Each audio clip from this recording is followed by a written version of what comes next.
37절에서 42절입니다. 그들이 이 말을 듣고 마음에 찔려 베드로와 다른 사도들에게 물어 이르되 형제들아 우리가 어찌할꼬 하거늘 베드로가 이르되 너희가 회개하여 각각 예수 그리스도의 이름으로 세례를 받고 죄 사함을 받으라.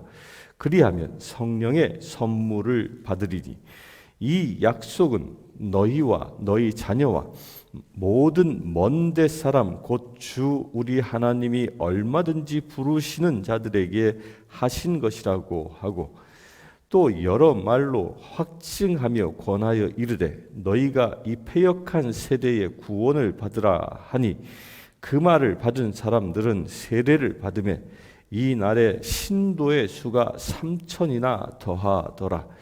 그들이 사도의 가르침을 받아 서로 교제하고 떡을 떼며 오로지 기도하기를 힘쓰니라. 사람마다 두려워하는데 사도들로 말미암아 기사와 표적이 많이 나타나니 거기까지 보겠습니다.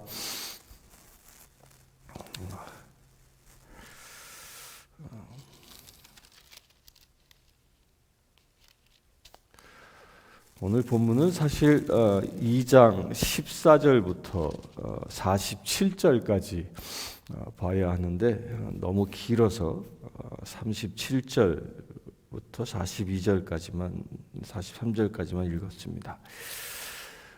오늘 말씀은 베드로가 이제 성령을 받아서 성령을 받고 모여든 사람들, 이제 예루살렘 거리에 나가 첫 설교를 한 내용에 대한 반응입니다. 그리고 초대교회가 어떻게 이제 성장, 부흥하는지를 보여주고 있습니다.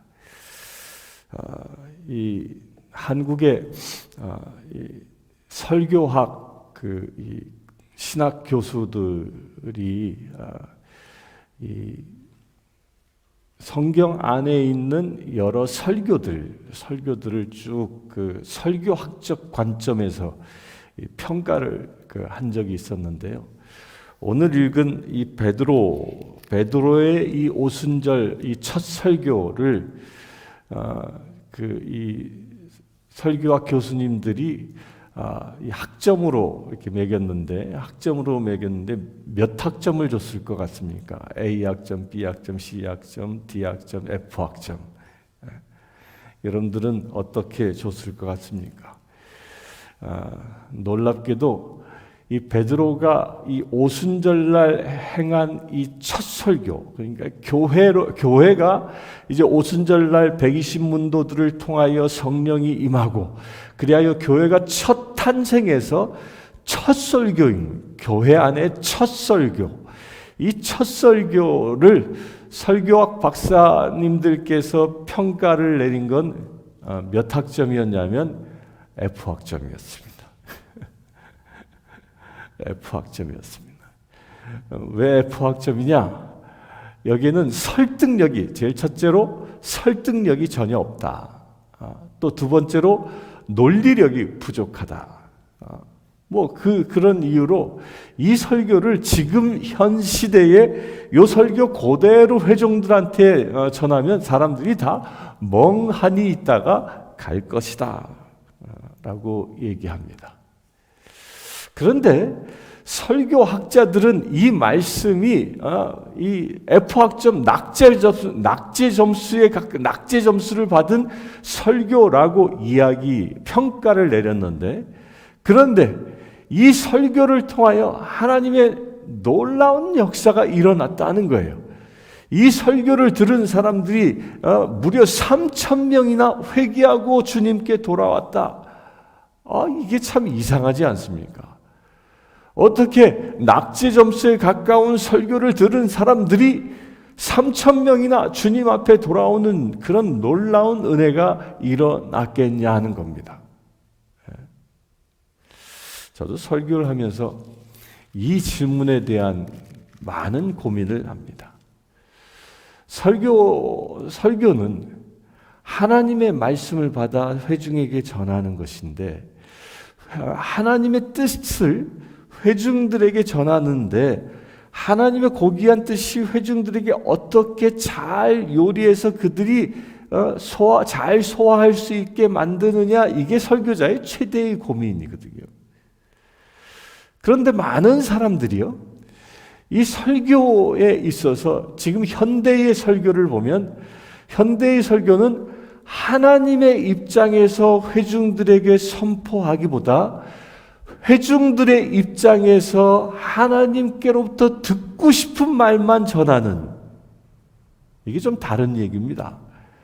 하나님이 회중들에게 하고 싶은 말을 하는 게 아니라 회중들이 하나님께로부터 듣고 싶어하는 말을 들으려 하는, 그렇기 때문에 그 회중들의 욕구를 채워주기 위해서 설교자가 그 회중들의 입장에서 설교를 준비하는 경우들이 많다는 겁니다. 그 대표적인 설교가요, 설교가 이 유머 설교입니다. 유머 설교. 그 유머 설교가 뭐예요? 요즘 회중들은 들으면 신나게 웃고 즐기고 가기를 원하는 거예요.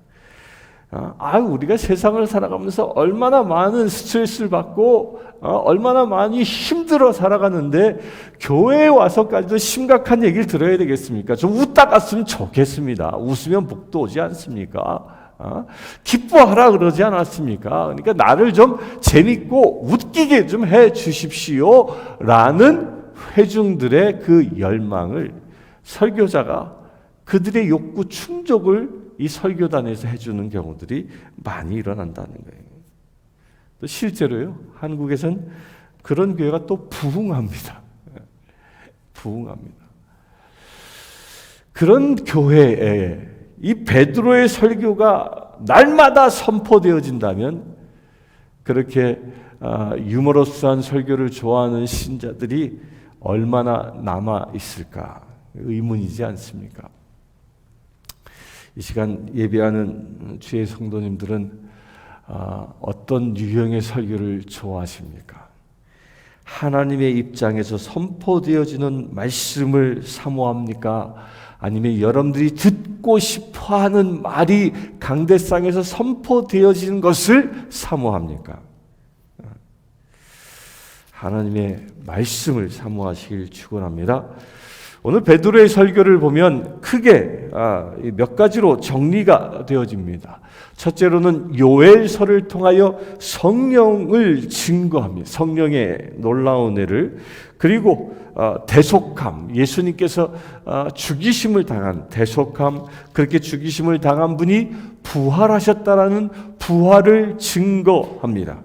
그 부활을 증언하고 그 증언하는 것이 거의 다예요.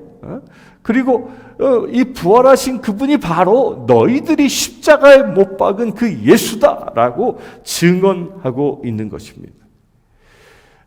이렇게 너희가 예수를 죽였다, 그러나 그분은 죽음의 권세를 꺾고 부활하셨다라는 이 선포가 이 설교를 듣고 있는 사람들의 마음을 찔렀다라고 37절에 이야기합니다. 여러분들요, 이 회중들의 마음을 찌르게 한 이게 무슨 일일까요? 이 척박한 설교를 들었던 회중들이 그들의 마음에 동요가 일어나게 했던 것이 이게 무슨 일일까요? 이것은 철저히 성령의 역사입니다. 성령의 역사. 그래서 저도 이 설교 준비를 하며 이런 데 늘 도전을 받습니다. 하나님, 제가 이 강대상에 서서 말씀을 선포할 때 저의 생각과 저의 마음에 의하여 선포되는 게 아니라 하나님의 그 말씀이 기름 부어져 선포되어지길 원합니다. 그렇게 하나님의 말씀이 기름 부어져 선포되어지는 말씀이 이 강대상에서 흘러갈 때 회중들의 마음이 찔리는 역사가 일어나기 때문입니다. 여기서 그 마음을 찌르는 말이 뭐였냐? 그게 36절의 말입니다. 이스라엘 온 집은 확실히 알지니 너희가 십자가에 못 박은 이 예수를 하나님이 주와 그리스도가 되게 하셨느니라. 아멘이십니까? 너희가 십자가에 못 박은 이 예수를 하나님이 그리스도로 만드셨다는 겁니다. 이 말은 뒤집으면 이런 얘기입니다.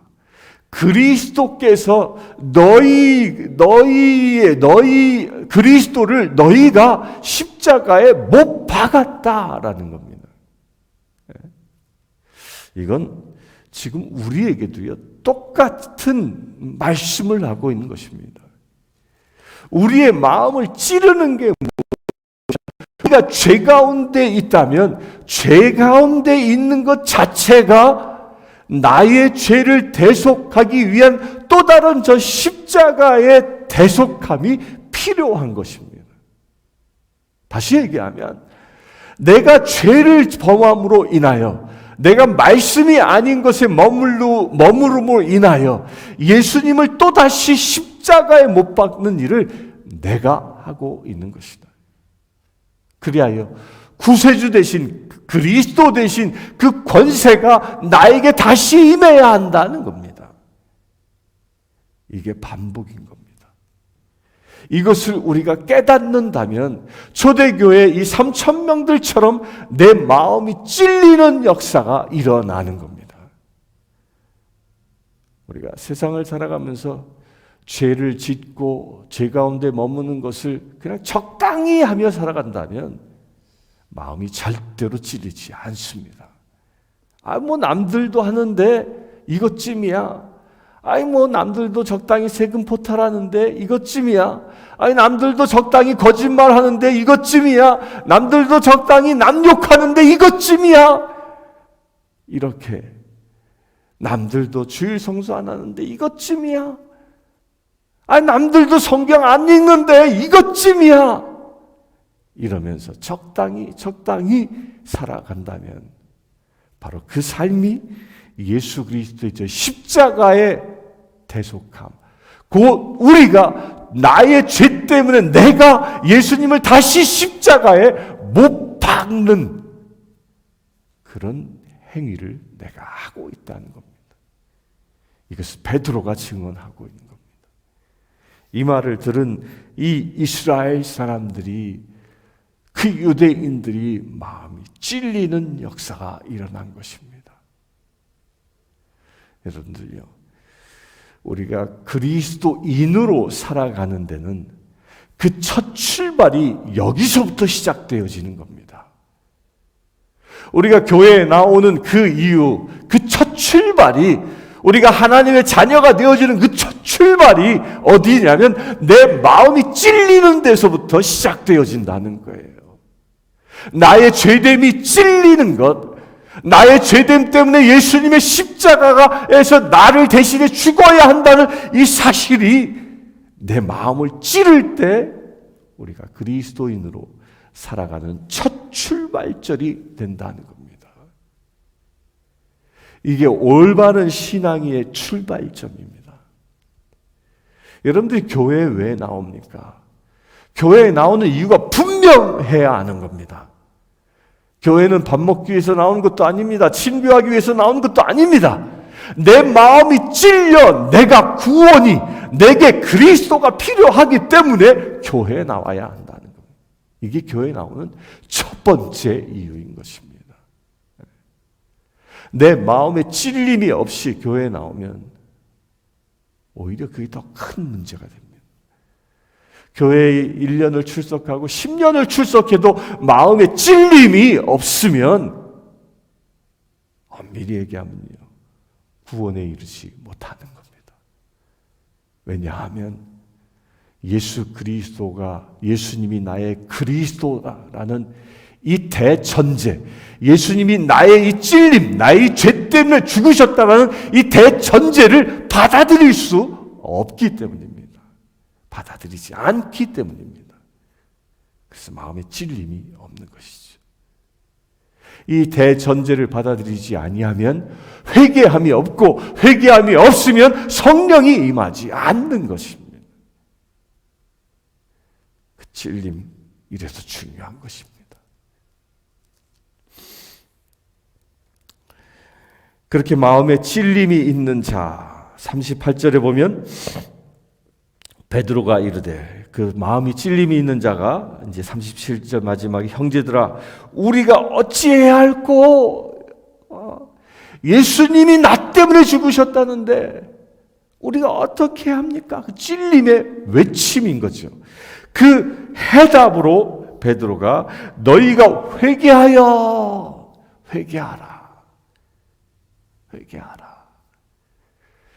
여기서 찔림을 받은 사람이 회개의 복음을 받을 수 있습니다.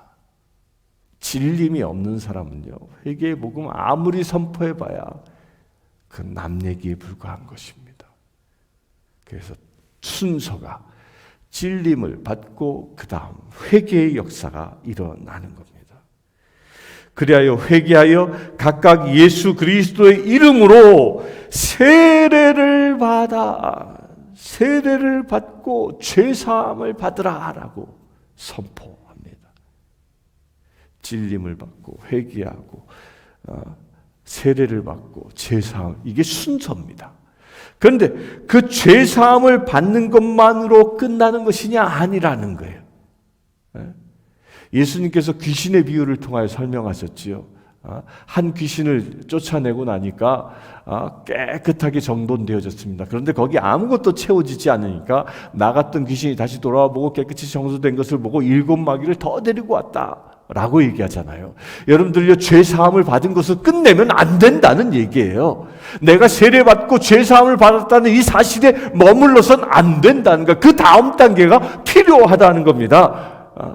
내가 죄사함을 받음으로 인하여 내 안에 있었던 마귀를 내쫓았으면, 그 악한 영을 내쫓았으면, 그 악한 영이 머물렀던 그 자리, 내 영을 주관했던 그 자리에 성령의 기름 부으심이 임해야 한다는 겁니다. 그리하여 내 영이 성령으로 충만해질 때에 악한 영이 더 이상 나를 범접치 못하는 겁니다. 나를 다스리지 못하는 것입니다. 사단이 나를 유혹할 수는 있을지라도 나를 지배할 수는 없는 것입니다. 못할 때, 성령을 받을 때. 그래서 오늘 말씀에 38절에 성령의 선물을 받으라라고 얘기합니다. 여기서요, 성령의 선물을 여기서 단수로 쓰고 있습니다. 성령의 선물들, 각종 은사들을 받으라 이렇게 얘기하지 않습니다. 왜 여기서 단수를 썼냐면 성령 그 자체를 받으라는 거예요. 성령의 방언의 은사나 치유의 은사나 기적의 은사나 예언의 은사나 이런 은사들만 사모하는 게 아니라 성령 하나님 그 자체를 받아들이는 것이 성령 세례라는 거예요. 이 시간 그런 일이 일어나길 바랍니다. 성령 하나님은 인격적인 분이십니다. 기능이 아니라는 거예요. 그 인격적인 하나님 그 자체를 내가 온전히 사모하고 내 영 안에 충만하게 받는 것, 이것이 그리스도인 되어진다는 겁니다. 그래서 그리스도인이 성령 충만해지는 것은요, 이건 뗄래야 뗄 수 없는 필수 불가결의 관계인 것입니다. 이 시간 성령 충만함을 받으시길 바랍니다. 그 성령 하나님을 인격적으로 받아들이시길 축원합니다. 여러분들요, 성령님을 인격적으로 받아들인다는 것이 왜 중요하냐면 성령님은 기능이 아니에요. 인격적인 그분이 내게 왔을 때 그 성령님의 그 기능들이 나타나는 거예요. 성령님은 인격적인 분이라 말씀하십니다. 그래서 방언하게 하시고, 성령님은 또한 이 성경을 저술하신 분이기 때문에 말씀을 깨닫게 하시고, 또한 성령님은 세상을 창조할 때부터 온 우주에 가득 차 계신 분이기 때문에 그 전능함이 나를 통하여 나타나는 겁니다. 또한 성령 하나님은 인격적인 분이기 때문에 나와 늘 대화하며 나와 늘 교제하기를 원하시는 겁니다. 내가 매일매일을 살아가면서 성령 하나님이 원하시는 바대로 대화하고 그 원하시는 바대로 살아가는 것, 이게 성령 받은 자의 삶이라는 겁니다. 우리가 성전에 나와서 기도할 때만 성령 충만함을 받는 게 아닌 거예요. 성령 받은 사람은 1년 365일 온 시간이 오직 성령과 더불어 살아가는 것, 이게 성령 받은 자의 모습인 겁니다. 여러분들이 가정에 있든 교회에 있든 세상에 나아가든 성령과 더불어 사는 것, 이게 성령 받은 자의 모습인 것입니다.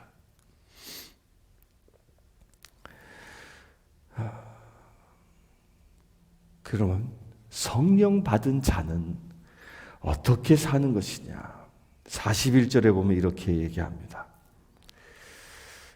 그 말을 받은 사람들은 세례를 받음에 그날에 신도의 수가 3,000이나 더하더라. 그러니까 방금 제가 말드린 이 말씀, 마음이 찔리고 회개하고 세례받고 죄사함을 얻고 성령의 선물을 받은 이 사람들이 세례를 받으니까 그들의 변화가 일어났습니다. 그런데 여기서 중요한 게 그 그 말을 받은 사람이라는 거예요. 베드로를 통하여 선포되어진 말씀을 그대로 받아들인 사람들이 3,000명 세례를 받고, 그렇게 베드로의 설교를 그대로 곧대로 받아들인 사람들이 초대교회에 놀라운 부흥을 일으켰다는 겁니다. 그 말이 무엇입니까? 성령이십니다. 베드로가 행한 말씀은 이 36권, 66권 이 성경 자체인 거죠. 이 성경 말씀을 그대로 받아들이는 자, 이게 초대교회의 부흥의 첫 시작이었다는 겁니다. 말씀을 받아들이면 부흥이 시작되어집니다. 우리 교회가, 현대 교회가 부흥하길 원합니까? 이건 사람 수만 채워진다고 부흥이 아닙니다. 진정한 부흥은 말씀을 그대로 받아들이는 사람들이, 그 말씀을 사모한 사람들이 하나 둘 늘어나기 시작하는 것이 그게 진정한 부흥입니다. 그렇게 모인 사람들이 무엇을 하냐면 42절에 그들이 사도의 가르침을 받아 서로 교제하고 떡을 떼며 오로지 기도하기를 힘쓰느니라. 그렇게 모인 사람들이요, 제일 먼저 행한 게 무엇이냐면 가르침을 받는 겁니다. 그들이 세례를 받고 가르침을 받는 거예요. 이 중요한 것입니다. 성령 받았다고 그게 끝나는 게 아니에요. 성령 받았는데 이 성경 말씀을 공부하지 않는다면요, 이단에 빠지기 딱 좋습니다. 성경을, 진리를 온전히, 정통 진리를 깨닫지 못하면 그 대표적인 사람이 박태선 장로라는 사람이에요. 신앙촌을 만들었던 이 사람은요, 신학 공부를 하지 않은 사람이에요. 그러나 그럼에도 불구하고 그에게 초창기 때는 그에게 성령이 임했어요. 성령이 임하자 놀라운 역사들이 나타났어요. 그러나 그에게는 말씀의 가르침이 없었기 때문에 결국 이단으로 빠지고 마는 겁니다. 이 성경을 자기 마음대로 해석하는 겁니다. 기분 내키는 대로. 그러니까 어느 순간에 성령의 눈이 사라지고 악한 영이 그를 지배하게 되는 거죠. 그래서 교회 안에 말씀을 배우는 그 열정들이 가득해야 하는 것입니다. 우리의 신앙의 수준은요, 말씀을 얼마만큼 배웠느냐에 따라 결정되어지는 겁니다. 교회에 얼마만큼 나왔느냐 그 기간에 따라 신앙의 수준이 결정되어지는 게 아니라 교회에 10년, 아니면 30년, 50년 다녔어도 말씀의 가르침을 받지 않은 사람들은요, 그 신앙은 초신자와 다르지 않습니다. 오히려 초신자보다 더 어렵습니다. 사랑하는 성도님들, 말씀을 배울 수 있게 되길 바랍니다. 그리고 두 번째로 한 게 교제했다라는 거예요. 교회 안에 모이게 되어지면요. 여러분들 상상해 보세요. 당시 3,000명이라고 그랬는데요. 여기는 남자 수만 3,000명입니다. 여자까지 하면 초대교회 처음 교회 온 사람은 적게 잡아도 한 6,000명 정도가 들어온 겁니다. 또 자식까지 하면 더 많은 사람들이 왔겠지요. 근데 그 많은 사람들이 서로 교제했다라는 거예요. 이 교제라는 말이 이게 사실 정확한 성경의 원뜻을 표현한 게 아니에요. 이건 뜻이 없습니다. 이걸 뭐 코이노니아라고 해요. 코이노니아. 원어는 코이노니아예요.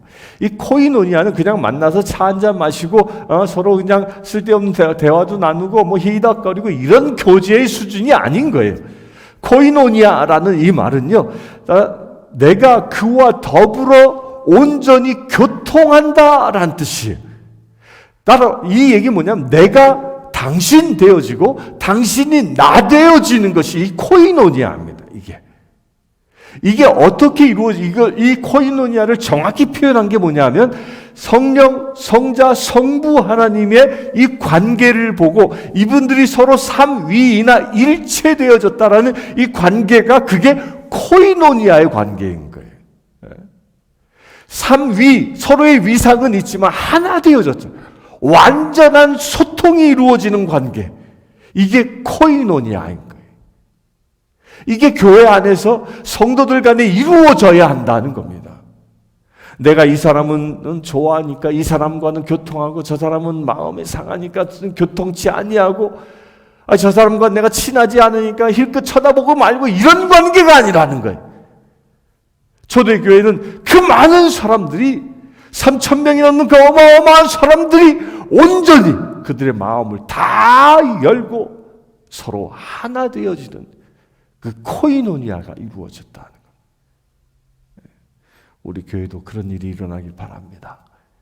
이 코이노니아의 시작은 가정에서부터 시작되어지는 겁니다.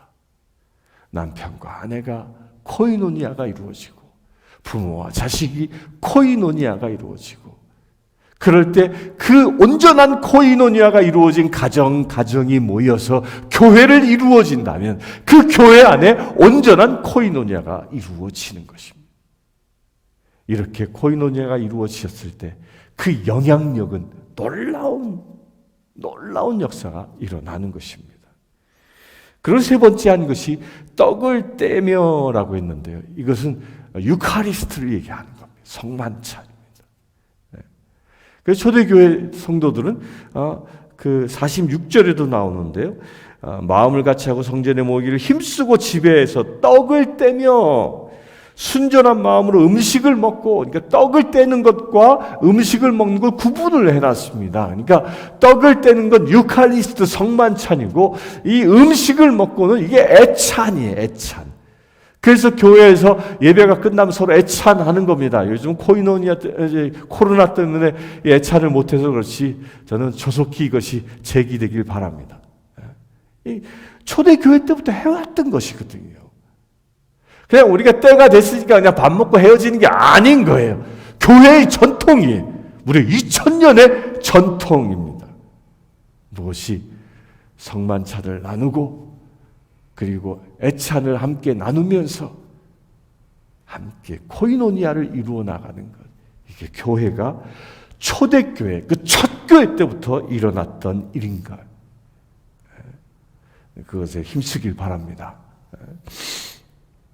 그리고 오로지라는 것이 뭐예요? 오로지. 그렇게 그들이 가르침을 받아 교제하고 떡을 떼고 그들이 그 떡을 뗀 사람들이 한 자리에 모여서 오로지 한 가지를 했습니다. 한 가지. 그게 뭐예요? 기도한.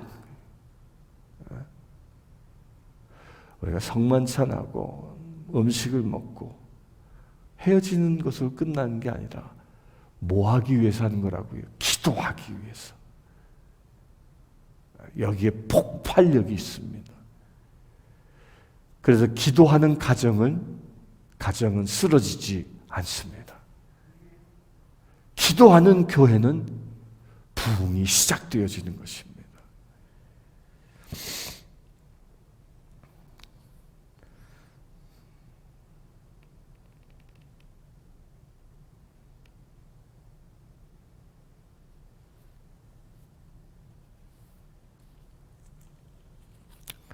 사랑하는 성도 여러분, 말씀을 정리하겠습니다.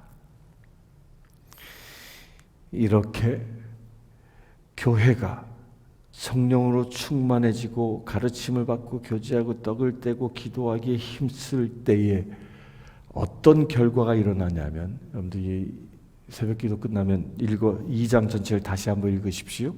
특별히 43절부터 47절까지. 여기에 무엇이 일어납니까? 모든 물건을 서로 통용하고 재산과 소유를 팔아 각 사람 필요를 따라 나누며 날마다 마음을 같이 하고 성전에 모이기를 힘쓰고 집에서 떡을 떼고 기쁨과 순전한 마음으로 음식을 먹고. 이게 무슨 얘기예요? 그들의 삶이 변화되어졌다는 겁니다. 삶이 바뀌었다는 겁니다. 그렇게 삶이 바뀌자 그 삶이 바뀐 것을 온 백성들이 보고 그들을 칭송합니다.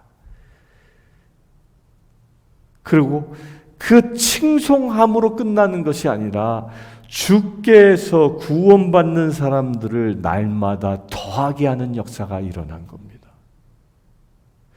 두 번째 부흥은요, 이렇게 회개한 사람들의 삶이 바뀌니까 삶이 바뀐 것을 본 다른 백성들이 거기에 도전받고 교회에 오기 시작한다는 겁니다. 우리 성신교회도 이런 일이 일어나길 바랍니다. 여러분들을 보고 불신자들이 도전을 받을 수 있게 되길 바랍니다. 여러분들의 삶이 말씀대로 살아가지는 것을 보고 저분을 보면 예수님이 보여라는 그런 소문이 이 내시빌 땅에 번져나가길 바랍니다. 이것이 부흥입니다. 이것이 교회가 교회되는 것입니다. 오늘 함께 기도하길 원합니다. 특별히 이 시간 먼저 우리 안에 성령 충만함이 임해서 내가 변하여 가정이 변하고, 내가 변하여 교회가 변하고, 내가 변하여 세상이 변하는 역사가 일어날 수 있도록 위해서 기도합시다. 그 첫 출발이 내 마음의 찔림의 역사가 일어나기를 소망하며 이 시간 기도합시다. 주 아버지 하나님, 초대교회에 3,000명이나 되는 사람들이 마음의 찔림을 입어 그들이 주님 앞에 돌아왔습니다. 이 시간 우리의 마음도 주님의 그 말씀의 선포 앞에 찔림을 받는 주의 사랑하는 지체 되길 원합니다. 내가 중심이 아니라 하나님이 중심되어지는 믿음의 지체 되어지기를 원합니다. 성령 하나님, 우리에게 오시옵소서. 회개의 영성으로 오시고 거듭남의 영성으로 오시고 성령 하나님의 그 인격 자체로 우리가 영접하길 원하오니 이 시간 예배하는 모든 심령들에게 임하여 주시옵소서. 우리 주 예수 그리스도의 이름으로 기도드리옵나이다. 아멘. 아프리카 케냐의 마소교 교회 고아원생 발라리는 여자아이입니다. 발라리는 초등학교 8학년입니다. 발라리는 꿈조차 가질 수 없는 형편이기에 꿈도 없이 자라고 있습니다. 이 아이는 매달 학비와 점심 식사 비용으로 30불이 필요합니다. 이 아이의 후원자를 찾고 있습니다.